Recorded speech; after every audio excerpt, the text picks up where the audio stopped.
स्व का सुख लेने के लिए किसी की पराधीनता की जरूरत ही नहीं। अल्प का भोग भोगने से पराधीनता, शक्तिहीनता और जड़ता आती है। स्व का सुख लेने से स्वतंत्रता, शक्ति संपन्नता और चेतनता आती है।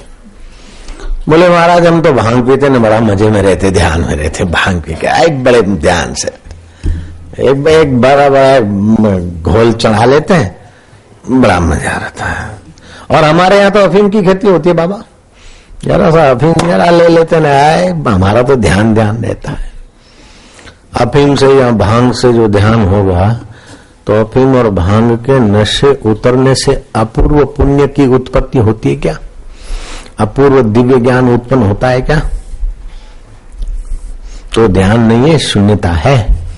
ध्यान नहीं है, नशा है। नशे में और ध्यान में फर्क है। नशा आपकी मति को, आपके ज्ञान तंतुओं को कुंठित करता है। ध्यान आपके ज्ञान तंतुओं में सच्चिदानंद का ज्ञान भरता है।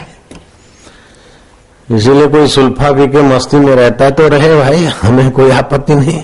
कोई भांग पीकर मस्ती में रहता है तो रहे, कोई डिस्को करके मस्ती में रहता है तो रहे, उनका क्षेत्र अलग है।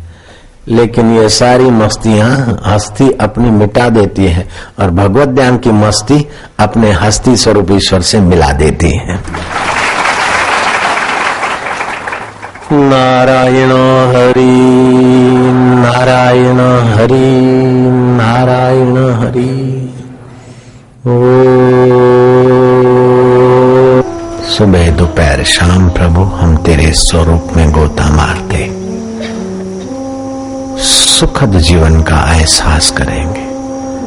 मरने वाला शरीर का जीवन नहीं, अमर आत्मा का सुखद जीवन। बूढ़ा होने वाला तन ये वास्तविक जीवन नहीं है। अनादि अनंत जो ज्ञान स्वरूप परमेश्वर है वही वास्तविक जीवन है।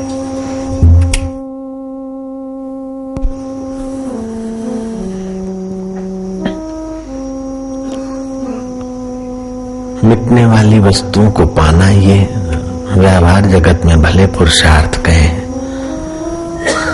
लेकिन तत्वविद ऐसे पुरुषार्थ नहीं मानते। प्रकृत्यार्थ है। परिवर्तित वस्तुओं के लिए जो प्रयत्न है वो प्रकृत्यार्थ है। पुरुष एक परब्रह्म परमात्मा है जिसका जन्म नहीं और मौत नहीं, जो काल के घेरावे में, देश के घेरावे में नहीं। देश और काल जिससे प्रतीत होता है वो अकाल और सर्व देशों का अधिष्ठाता परमात्मा देव, ये वास्तविक जीवन है। उस चेतन के सिवाय ये मरने वाले शरीर का क्या जीवन। इस मरने वाले शरीर को जो जिंदगी मानते हैं वे तत्व ज्ञान की भाषा से अनजान है। वास्तविक जीवन जहां मृत्यु का भय नहीं है, जहां रोग और शोक का प्रवेश नहीं है, हम वास्तविक जीवन पाएंगे जो हमारा स्वतः है, जन्मजात है, अनादि अनंत है, शाश्वत है। वही हमारा वास्तविक जीवन है। जहां जीवन दाता भगवान है वही हमारा वास्तविक जीवन है। कृष्ण उस वास्तविक जीवन में जीते हैं, हर समय महकते रहते, खिलते रहते। राम उसी वास्तविक जीवन में जीते हैं, हर समय सौम्य हृदय। भगवान शिव उसी वास्तविक जीवन में जगे, हर समय ब्रह्म सुख में मस्त है। वास्तविक जीवन वही है जो आपका आत्मा है। तुम्हारा शरीर वास्तविक जीवन नहीं है। तुम्हारा मकान में रहना या मुंह झोपड़े में रहना वास्तविक जीवन नहीं है। तुम तो दिल मंदिर में जी रहे हो। शरीर मकान में, झोपड़े में, महल में होता है। ये वास्तविकता नहीं, ये सच्चाई नहीं है। ये खेल मात्र है, कल्पना मात्र है। कुछ समय देखने भर को है। वास्तविक जीवन है जीवन दाता की जो चेतना है वो तुम्हारी चेतना है। जीवन दाता में जो विषय प्रकाशने की सत्ता है वो तुम्हारी सत्ता है।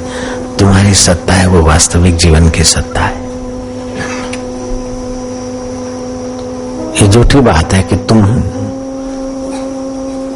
पंजाबी हो, ये झूठी बात है कि तुम सिंधी हो, ये झूठी बात है कि तुम मारवाड़ी हो, ये झूठी बात है कि तुम अग्रवाल हो, तुम जाट हो, तुम पटेल हो। ये शरीर पटेल जाट अग्रवाल ये मरण धर्म है। इसका जीवन तुम्हारा जीवन नहीं। अमर परमात्मा का जीवन वही तुम्हारे आत्मा का जीवन। जिसे निर्जीव को भी जीवन मिलता है वही वास्तविक जीवन है। शरीर निर्जीव है, उसको आत्मा से ही जीवन मिलता है। और तुम आत्मा हो, तुम्हारा वास्तविक जीवन है। शरीर का वास्तविक जीवन नहीं होता।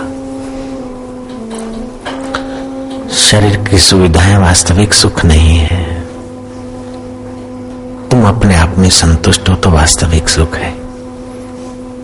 शरीर की प्रतिकूलताएं वास्तविक में दुख नहीं है। महापुरुष प्रतिकूलताओं में रहते फिर भी सुखी रहते। अगर वास्तविक दुख होता तो वे भी दुखी होने चाहिए। भोग वास्तविक जीवन नहीं है। त्यागी को भी भोग में फिर सुख मिलता। संयमी को भी भोग वास्तव में सुख मिलता नहीं है। वास्तविक जीवन वास्तविक ही है। उस पर बाहर का कोई प्रभाव नहीं पड़ सकता है। उस वास्तविक जीवन में आराम पाते जाओ। मधुर शांति, आत्म शांति, ईश्वरीय शांति। ओम शांति, ओम आनंद। फिकर फेंक कुएं में जो होगा देखा जाएगा। जिसको मौत नहीं मार सकती वो आत्मा में, जिसको गरीबी छू नहीं सकती वो आत्मा में हूं, जिसको अमीरी ऊंच बड़ा नहीं बना सकती वो मैं आत्मा हूं, जिसको शत्रु मार नहीं मिटा नहीं सकते वो मैं आत्मा हूं, और मित्र जिसका कल्याण नहीं कर सकते ऐसे परम कल्याण स्वरूप में मैं हूं। फिर फिक्र किस बात की? Worryless, tensionless, egoless. ओम आनंद।